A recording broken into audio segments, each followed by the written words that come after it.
De acuerdo con su patrimonio, ¿cómo se clasifican las sociedades? Las sociedades se clasifican en sociedades de personas o sociedades de capital. Sociedades de personas son aquellas en las cuales lo más importante es la calidad de las personas que lo conforman y a ellas se les llaman socios. Es muy probable que quienes conformen o integren esa sociedad sean miembros de una familia o amigos muy cercanos. Estas sociedades de personas pueden ser sociedad colectiva, sociedad en comandita simple o cooperativas, las cuales asocian un gremio y empresarial unipersonal. Continuamos con las sociedades de capital. Estas se conocen también como sociedades por acciones y en esta lo más importante son los aportes económicos realizados por los socios. Esos aportes económicos son las acciones. En esta sociedad no es importante la calidad de la persona y quienes hacen parte se les conoce como accionistas. Cabe resaltar que en estas no es importante en manos de quienes en las acciones, y estas se conocen como sociedades anónimas, sociedad en comandita por acciones, sociedades de economía mixta y las tan famosas y predominantes sociedades por acciones simplificadas SAS. Bueno, vamos a hablar de cuál es la diferencia entre socio y accionista. La diferencia entre socio y accionista es la siguiente: el socio tiene el perfil de calidad de la persona que conforma una sociedad de personas y el perfil del accionista es la persona que conforma una sociedad por acciones, y en esta no importa la calidad de la persona sino los aportes económicos. ¿Cuáles son las características principales de las sociedades de personas? Bueno, las características principales de las sociedades de personas es primero la calidad de la persona que la integra. Por lo general son miembros de una familia o amigos cercanos. El capital no es lo más importante, sino quién lo conforma. ¿Cuáles son las características principales de las sociedades de capital? En este tipo de sociedades lo más importante en su constitución es el capital aportado por cada accionista.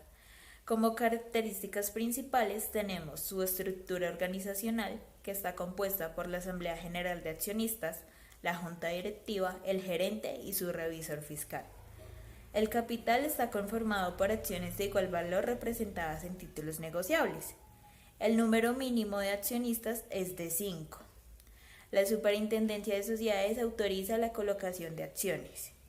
Y las utilidades son distribuidas por los dividendos aprobados en la Asamblea General de Accionistas. ¿Qué es el superávit de capital? Este superávit se encarga de detallar los aumentos en el patrimonio causados por operaciones distintas a su objeto social, como lo son superávit por revaluación de activos, superávit método de participación, donaciones y primas en colocación de acciones. ¿Qué son los dividendos o participaciones de los accionistas o socios? Los dividendos o participaciones son aquellas utilidades destinadas a repartir entre socios, los asociados de las sociedades limitadas o asimiladas y los accionistas de sociedades asimiladas o anónimas, de acuerdo con sus aportes en caso de que el contrato no haya sido previsto como otra cosa. ¿Qué son las reservas y qué clases de reservas pueden constituirse? Bueno, las reservas son una porción de ganancia de la empresa que ésta retiene con el propósito de cumplir objetivos ya sean financieros, legales o estratégicos. Existen cuatro tipos. La reserva legal, que es para que la empresa tenga suficientes activos en caso de dificultades financieras. La reserva de adquisición de acciones, entonces en esta se reserva una porción de la ganancia para la adquisición de acciones. La reserva estatutaria, esta es con el fin de financiar futuras inversiones o proyectos. Y las reservas ocasionales, estas son para la adquisición de propiedades de planta y equipo o para proteger las inversiones. ¿Qué refleja la utilidad o pérdida del ejercicio y cómo se obtiene? Bueno, esta hace referencia a los valores de ganancias o pérdidas de la compañía al cierre del periodo contable. En este cuadrito vemos los asientos de cierre de costos y gastos y los asientos de cierre de ingresos. Como podemos ver, estos tienen una diferencia de 8.740.000 pesos, lo que corresponde a la utilidad de los ingresos, ya que estos son mayores a los costos y gastos. Como podemos ver, se obtuvo una utilidad ya que esto está en el crédito y si el saldo hubiera dado en el débito es porque el resultado es una pérdida. ¿Qué son las utilidades acumuladas? Bueno, estas son el total de ganancias netas generadas por la empresa a lo largo del tiempo que no han sido distribuidas. Estas sirven para varias cosas. Estas nos indican la rentabilidad de la empresa, la fuente de financiamiento, la distribución de dividendos y el indicador de estabilidad. ¿Qué es una acción y qué tipos de acciones puede emitir una entidad? Bueno, una acción son las partes en las que se divide el capital de una sociedad. Existen cuatro tipos de acciones. Las acciones ordinarias, en esta la persona tiene voz y voto. Las acciones privilegiadas, entonces en esta ya tienen derechos adicionales como la preferencia para reembolso. eh, en caso de liquidación, puede cobrar antes que los otros accionistas. Acciones de goce o de industria. En esta los títulos de las acciones se entregan a medida que el aportante va cumpliendo con las obligaciones que adquirió y las acciones con dividendo preferencial y sin derecho al voto. Entonces, en esta, ellos no tienen derecho al voto en las asambleas. ¿Qué son los dividendos en acciones y cuál es su impacto en el patrimonio? Bueno, el dividendo en acción es un reparto de beneficios mediante el cual una sociedad anónima reparte a sus accionistas acciones liberadas de la propia emisión o acciones de una sociedad anónima abierta.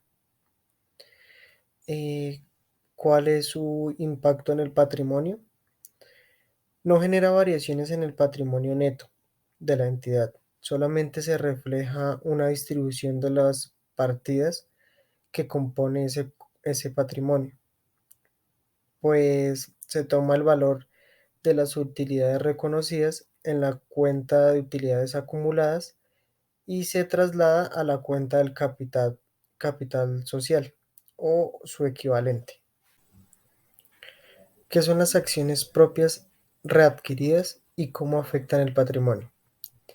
Bueno, también conocidas como acciones en tesorería y representan aquellos títulos que se han suscrito y pagado en su totalidad y que en la misma compañía emisora ha adquirido de nuevo.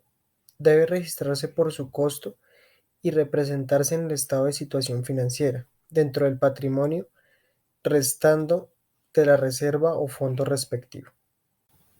¿Cómo afecta el patrimonio? Establece que una entidad deducirá del patrimonio el valor razonable de la contraprestación entregada por las acciones propias en cartera y que no se reconocerá ganancia o pérdida en los resultados por compra, venta, emisión, cancelación o de acciones propias en cartera. ¿Qué representa el ORI? Debemos saber qué es el ORI antes. Informe que muestra el desempeño financiero de una entidad a lo largo del tiempo o de un periodo. El ORI puede presentar ganancias pero también pérdidas, las cuales también se manejan en el patrimonio. Desde la misma manera se hace con los resultados del periodo antes del ORI, que incluyen las operaciones continuas y descontinuadas.